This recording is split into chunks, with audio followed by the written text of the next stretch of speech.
Bonjour à toutes, bonjour à tous. Même si le froid est arrivé, ça y est, sur l'Hérault, eh bien, il fait chaud dans le cœur des Biterrois avec cette cinquième place occupée par l'AS Béziers-Hérault. Et pour parler justement dans cette mini-trêve, puisque ce week-end, il n'y aura pas de Pro D2, je suis avec Pierre Caillé, un entraîneur heureux, Pierre. Oui, bonjour Max. Plutôt satisfait, oui, pour l'instant. Plutôt satisfait. On est cinquième actuellement. Ça y est, Béziers est rentré dans le top 6. On sent que cette saison, dans ce début de saison, il y a une forme de montée en puissance de ton équipe.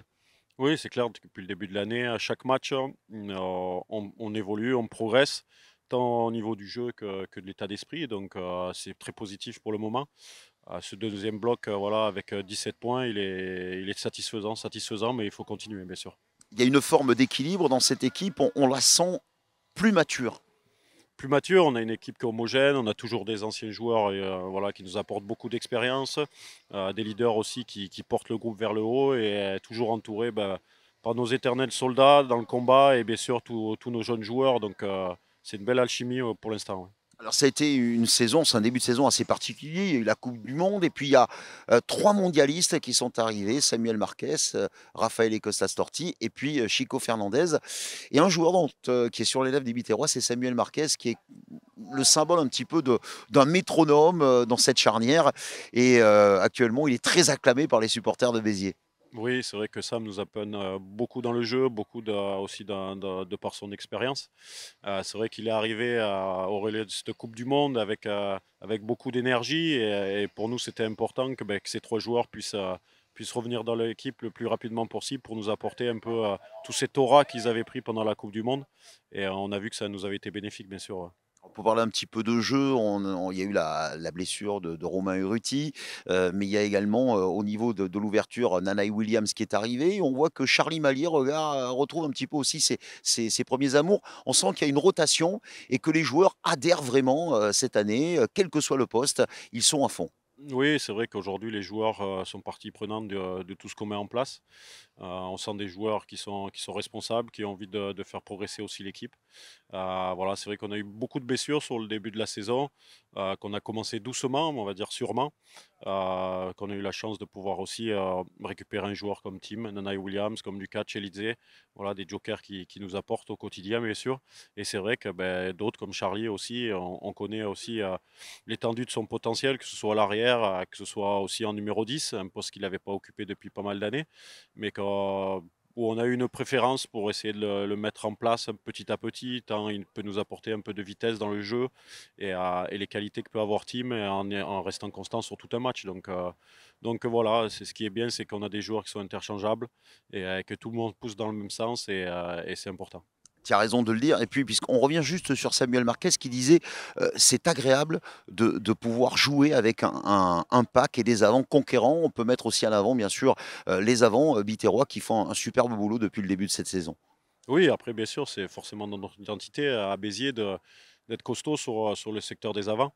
Voilà, c'est vrai que cette année, on sent une équipe devant voilà, dominante, il faut qu'on le reste. On a aussi de l'effectif, de la profondeur, on a aussi des joueurs qu'on peut interchanger selon les rencontres, et ça reste important pour rester assez dominant sur l'ensemble de la saison. Hein. Et tout le monde est tiré vers le haut, puisqu'on parlait beaucoup de la formation biterroise avec des jeunes qui ont éclos, Paul Rocor, entre autres, Gabin Laure, évidemment.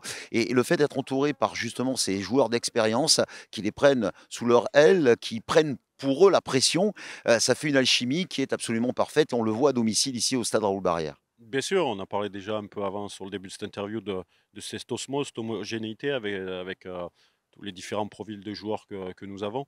Mais c'est vrai qu'aussi depuis de nombreuses années maintenant, on a cette volonté de faire participer les jeunes, de leur donner leur chance aussi au plus haut niveau, parce que Béziers est un club formateur qui produit des bons jeunes joueurs depuis de nombreuses années.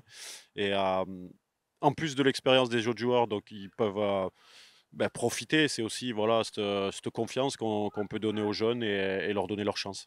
Voilà, Béziers complètement décomplexé, on en parlait au stade Raoul Barrière, mais encore à l'extérieur, il manque que cette victoire. C'est pas passé loin parce que vous avez quand même fait des déplacements chez des gros. Il y a eu Nevers, il y a eu Mont-de-Marsan, il y a eu Agen, il y a eu Aix-en-Provence. Vous avez chaque fois ramené quelque chose, mis à part la deuxième journée contre Brive.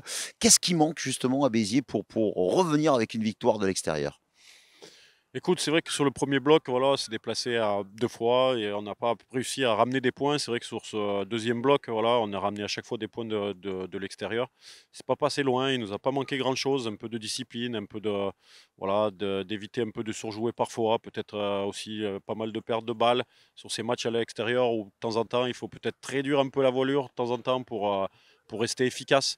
Mais voilà, on sait que c'est notre prochain objectif. On sait que ce bloc, voilà, on a 2 déplacements qui sont costauds et que forcément, voilà, sur la suite de ce bloc, on a envie d'aller chercher des choses. Alors, ce sera forcément difficile, on connaît ce championnat, mais j'espère que ce sera la prochaine étape qu'on réussira. La discipline, c'est un des points dont on parle beaucoup, que Béziers va devoir corriger. Oui, alors après, c'est vrai qu'au niveau de la discipline, on peut mieux faire, clairement, clairement. Aujourd'hui, on a un secteur qui est beaucoup pénalisé, c'est plutôt un peu tout ce qui est notre jeu défensif, voilà, tout ce qui est le travail de jeu au sol. Mais aussi, ça nous amène à aussi ce travail, à ralentir pas mal de ballons aussi, sur les rucks et nous permettre de bien défendre après. Donc, l'important, voilà, c'est de se prioriser sur les fautes qu'on peut éviter, ces petites fautes d'hors-jeu, ces petites fautes d'activité au sol qui sont très rapidement corrigeables. Et je pense que forcément, le nombre de pénalités diminuera. Voilà. Oui, ce sera très important. Allez, une dernière question. Là, il y a un match dans maintenant 8 jours qui va arriver. C'est le match face à Montauban, ici, Sapiac, au stade Raoul Barrière. L'occasion vraiment de faire 2 victoires d'affilée, essayer de mettre les ingrédients. Montauban qui est 7e actuellement de cette Pro D2. Ce sera un match qui sera tout sauf facile, évidemment, avec une équipe qui va venir très ambitieuse. Oui, après, on connaît cette équipe de Montauban. Forcément, nous, depuis le début de l'année, on n'a pas enclenché cette dynamique qu'on voulait, c'est-à-dire à gagner plusieurs matchs d'affilée. Donc c'est vrai qu'on a gagné, perdu, gagné, perdu. Aujourd'hui, on a l'opportunité de gagner 2 matchs d'affilée et avant deux déplacements qui seront solides aussi en fin d'année. On connaît cette équipe de Montauban, 7e, un bel effectif, des objectifs aussi qui sont avoués dans cette Pro D2. Voilà, c'est jamais des matchs faciles contre cette équipe de Montauban, surtout qu'ils ont perdu à la maison. Donc, c'est vrai qu'ils sont à la recherche aussi d'aller chercher une deuxième victoire à l'extérieur, peut-être, et, pour compenser tout ça. Donc, et puis, c'est un match de retour de bloc. Donc, ce sont toujours des matchs qui sont difficiles à appréhender. Et donc, il faudra qu'on reste sur nos attentions. Alors, profondeur de banc, ce sera la dernière question, cette fois c'est promis, puisqu'on sait que tu as du travail avec tes joueurs actuellement qui sont sur le terrain en train de s'entraîner. Niveau infirmerie, on en est où, mis à part Romain Ruti qui a cette blessure de longue durée?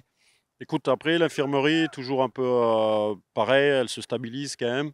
Retour de Julien Benoît qui est prévu sur la semaine. Retour de Pierre Guéraud aussi, notamment sur le devant. Et après, derrière, voilà, toujours les blessures avec des longues indisponibilités, comme Romain Ruti, Pierre Courteau, voilà, qui seront, on le sait, programmés sur la saison prochaine peut-être. Donc, écoute, on essaye de faire au mieux pour garder tout ça en forme et qu'on ait le moins de blessures possible. On attaque l'hiver là, donc il va falloir passer l'hiver, comme on dit. Ouais, winter is coming, c'est ça? Yes, Non, ouais, bon, après l'hiver ici, il est plutôt doux, donc ça va. On va on pas se va pas se plaindre. plaindre. On va pas se plaindre. Merci Pierre d'avoir accordé quelques minutes pour parler à tous les supporters, bien sûr, de ce bon début de saison, il faut le dire, de l'AS Béziers-Hérault actuellement dans le top 6 avec un rendez-vous face à l'équipe de Montauban. Ce sera donc le vendredi 1er décembre, 19h30, ici au stade Raoul Barrière. Et puis on va terminer comme avec les joueurs, Pierre, hein, tu vas pas y couper, hein. À qui? S. Béziers. Absolument.